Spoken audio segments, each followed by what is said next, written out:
Hello everyone, सेवारु अनि नमस्ते सबैजनालाई। म चाहिँ धेरै समयपछि आज भिडियो लिएर आइसकेकी छु। सबैजना सन्चै हुनुहुन्छ होला, म पनि एकदमै सन्चै नै छु हैन। धेरै समयपछि आज लोइसमा तपाईहरु सामने हाजिर भएको छ। हाम्रो घरमा चाहिँ भोलि बहिनी आस्ने छ नि त, अनि मैले चाहिँ आजदेखि नै भिडियो स्टार्ट गरेको, किनभने मलाई भिडियो स्टार्ट गर्नुपर्ने नै थियो। अनि त्यही माथि मेरो एक्जाम परिरहेछ। यस्तो राम्रो मौकामा जहिले मेरो एक्जाम पर्छ, जहिले यस्तै हुन्छ क्या।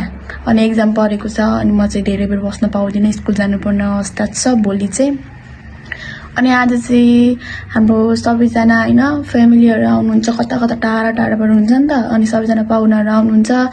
अनि मेरो सानी दिदी चाहिँ आज एकदम बिजी हुनुहुन्छ। आज गेट बनाउँदै हुनुहुन्छ अरे क्या। गेट चाहिँ खतरा बनाइदिन्छु भन्नुभएको छ। हेरौँ कस्तो बनाउनुहुन्छ। यस्तो समस्या भोगेर बनाउनुहुन्छ। चल्दिउँ अब यतापट्टि चल्दिउँ। यता त खासै केही कम्प्लिट भएको छैन, लाइटहरू पनि छ यहाँ। यो चेयरहरू चाहिँ अस्ति नै ल्याइसकेको, भाडा पुरा सबै अस्ति नै ल्याइसकेको छ। दाइहरूले चाहिँ गेट बनाएर गइसक्नु भइसक्यो नि त। गइसक्नु भन्दा नि जान आँट्नु भइरहेछ। अनि म चाहिँ अब यहाँ खतरा बनाइदिन्छु भन्दै थियो। अब म कस्तो चाहिँ हुँदो रहेछ हेर्छु। त्यहीहरू जानुभएको रे। Bye bye bye bye bye bye. गेटहरू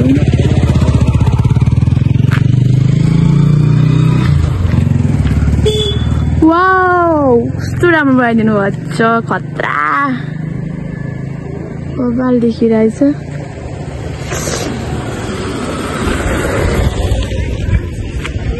यहाँ चाहिँ हाम्रो बेबी छ यहाँमा। गेट बब्बाल यो पनि कस्तो खतरा भएछ।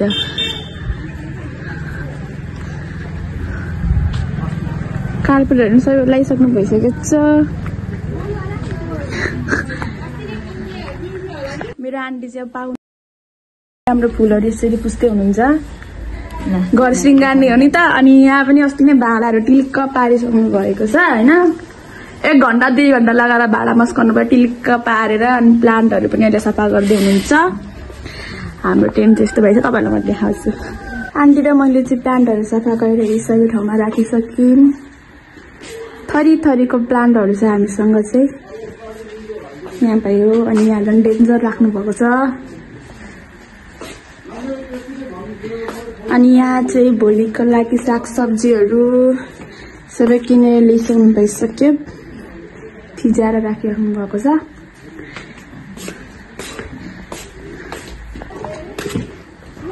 हाम्रो बाजे बोजूहरू चाहिँ सबैजना आउनुभयो।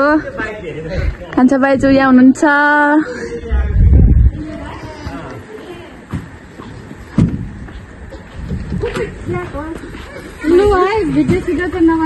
बनाउनु पर्छ है। कपाल जिङ्रिङ जस्तै स्याउट हुन्छ हाम्रो मेन मान्छे। के को घर आउने बेलामा हामी धन्य हरायौँ नि त तिमीले। मैले यहाँ चाहिँ बेहाल भएर बसिरहेको थिएँ, पढ्दै थिएँ म। एकचोटि फोन गर्नुभयो बाहिर आउँदै हुन्छ भनेर। मैले चाहिँ अघि भेटिसकेको भिडियो चाहिँ भर्खर बनाउँदैछु। म चाहिँ अब स्कुल जानुपर्ने मेरो हात चाहिँ यस्तो भइसकेको छ। पढेको के पढाएको त त्यो पनि। मेरो बुकहरू तल छ। अनि म चाहिँ अब स्कुल जाने। तपाईँलाई को गर्नुहुन्छ अब त्यो त भिडियो देखाउन पाउँदिनँ होइन। ढिलो हुन्छ नि त। म आउँदाखेरि रात परिसकेको हुन्छ। अनि बरु सबैजना फ्यामिलीहरूलाई तपाईँहरूलाई म देखाउँछु ल। अब चाहिँ म जान्छु।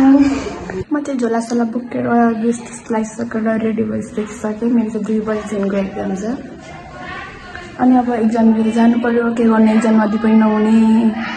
भोलि लास्ट डे हो। भोलि चाहिँ मेरो एक्जाम सकिन्छ। आज चाहिँ मेरो इकोनोमिक्सको एक्जाम हो, भोलि चाहिँ एकाउन्टको छ।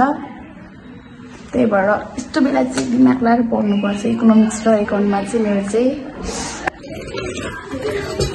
म स्कुलबाट आइन्जेलसम्म चाहिँ यहाँ चाहिँ कस्तो खतरा भइसकेको छ। एकछिन स्कुल गएको त यहाँ त पुरै चेन्ज भइसकेको छ नि त। अनि उता चाहिँ बाजेहरू चाहिँ उता मासु काट्दै हुनुहुन्छ। म चाहिँ भर्खर आएको अनि ड्रेस चेन्ज गरेर अब पर जाँदैछु।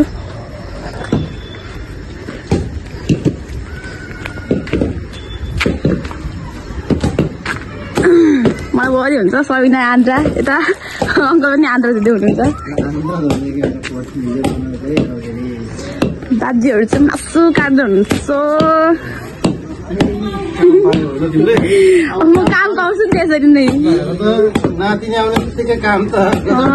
मेरो त कामै काम छ। अब फेरि गएको उता अब मासु देखाइसकेर म चाहिँ अब पर गएको।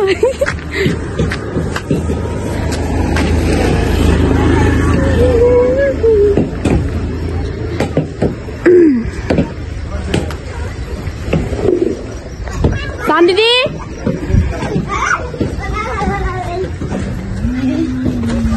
बोलाउनु भयो।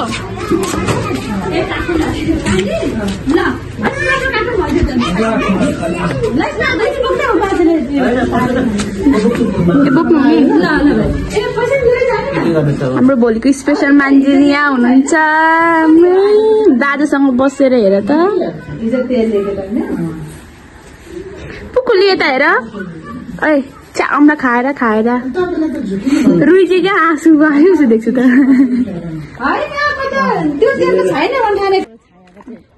हामी चाहिँ यति राति कहाँ जाँदैछौँ भने नि होइन के भन्छ के पेन फोर्नलाई गएको होइन।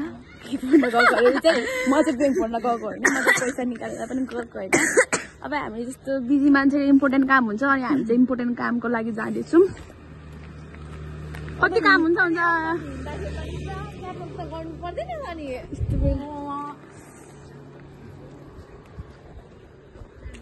सबिनाहरू चाहिँ यहाँ उभिरहेछ। भोलिको तयारी चाहिँ यहाँ चल्दैछ। भोलिको हाम्रो स्पेसल मान्छे चाहिँ यहाँ हुनुहुन्छ। यहाँ चाहिँ हामी लजाएको अरे कत्रो कराउँछ यिनीहरू। म चाहिँ यहाँ छु। लाइट के को लाइटको जान्छ त्यहाँ आउँछु।